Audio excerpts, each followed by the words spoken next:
Queridos, a salvação não está relacionada a absolutamente nada do que nós possamos fazer.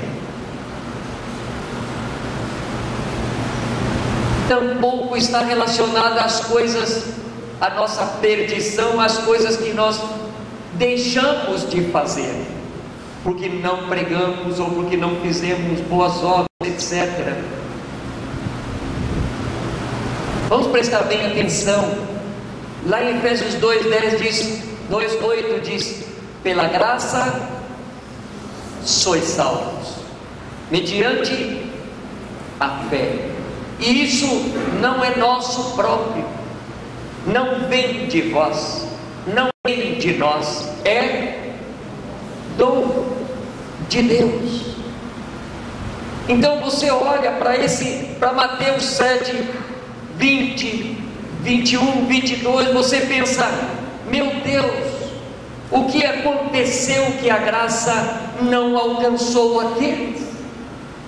Porque aqueles para que o Senhor diz: vinde benditos do meu Pai, eles são benditos do Pai por pura ação da graça. A graça os alcançou. Você lembra dos dias de Noé? Noé e sua família entraram na arca, ou construíram a arca. Por quê? Porque a graça os alcançou. Mas como ficou o coração de Deus quando teve que destruir a humanidade? Então aqueles que ouviram: vinde benditos do meu Pai, ou que ouvirão: vinde benditos do meu Pai, eles não fizeram em termos de fazer, em termos de realizar absolutamente nada para isso, porque pela graça somos salvos, mediante a fé que não é nossa, que é dom de Deus. Então eu sempre me pergunto: por que a graça opera em um e não opera no outro? Por isso eu convidei você para meditar no Salmo 85. O Salmo 85, ele está falando, primeiro ele fala da graça, da remissão e da redenção plena. Versículos 1, 2 e 3. Depois ele começa, o salmista começa a falar alguma coisa que todos deveríamos dizer ou manifestar: traze-nos ou torna-nos a trazer. Ó Deus, Deus da nossa salvação, faze cessar de nós a sua ira. Está na sua Bíblia assim? Na sua Bíblia, essa aqui é aquela versão trinitariana. Na minha diz, na segunda parte: faze cessar a tua ira de sobre nós. Como que está na tua Bíblia? Você pode falar?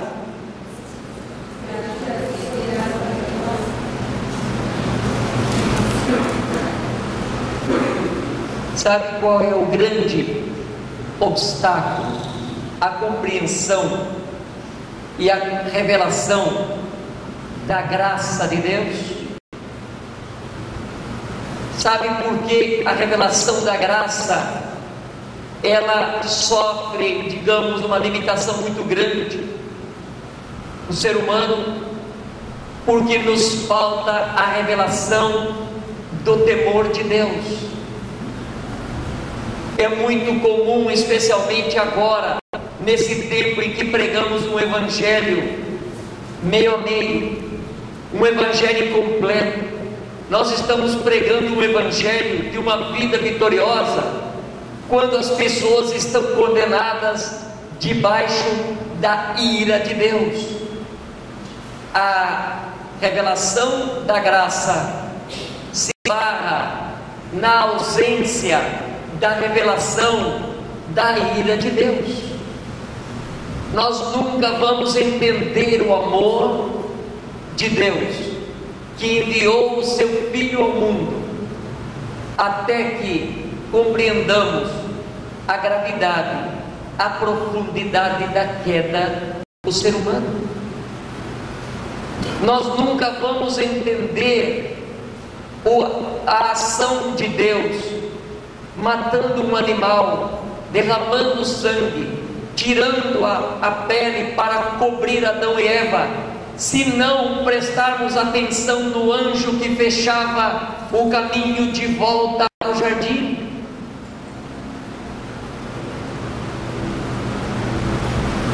Então esse texto aqui do versículo 4 até o versículo 7, ele está mostrando um coração que tem o temor de Deus. O que é o temor de Deus? Pois o temor de Deus também é temer a Deus, mas não é exatamente isso. O temor de Deus é uma revelação, é uma consideração à altura de quem Ele é. É você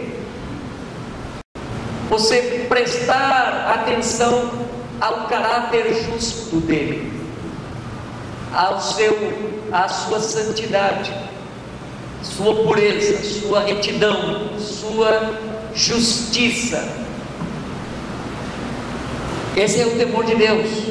O versículo 8, o salmista diz: escutarei de Deus o Senhor falar. O logos, o rema, a palavra é fundamental. Eu já devo ter falado aqui num outro momento, mas você se lembra naquele dia que o Senhor Jesus dois discípulos voltavam para casa, lá no famoso caminho de Emaús, e o Senhor Jesus os acompanhava, e eles estavam frustrados, eles estavam chorosos, reclamando, lamuriando. Por quê? Você se lembra? O Senhor Jesus pergunta para eles o que aconteceu. Eles falaram: só tu não sabes o que aconteceu. O que aconteceu? Jesus, o varão, o profeta, homem de Deus, que fez muitos sinais, e nós esperávamos que fosse ele que fosse remir a Israel, e ele foi morto. Eles eram discípulos e não haviam compreendido a necessidade do sacrifício de Jesus. Então eles eram cristãos, entre aspas, religiosos. Eles estavam muito interessados, não havia dúvida que eles tinham um bom coração, mas eles não consideravam nem um pouquinho a necessidade do sacrifício do Cordeiro de Deus que tira o pecado do mundo. De uma forma ingênua e traiçoeira, eles acharam que bastava ouvir e seguir e andar com ele e comer o pão multiplicado ou ser curado por ele, e já estavam remidos e redimidos. O Senhor Jesus para no caminho e volta às Escrituras. Vocês estão lembrados? O Senhor Jesus está lá no último capítulo de Lucas, vai abrir agora.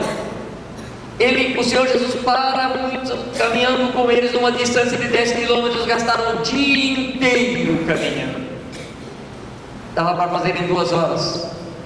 E o Senhor Jesus mostra para eles, desde Gênesis, Moisés, os profetas, os salmos, recorrendo ao Logos de Deus, mostrando para eles que o Filho do Homem precisava ser crucificado, morto e sepultado. E por que precisava?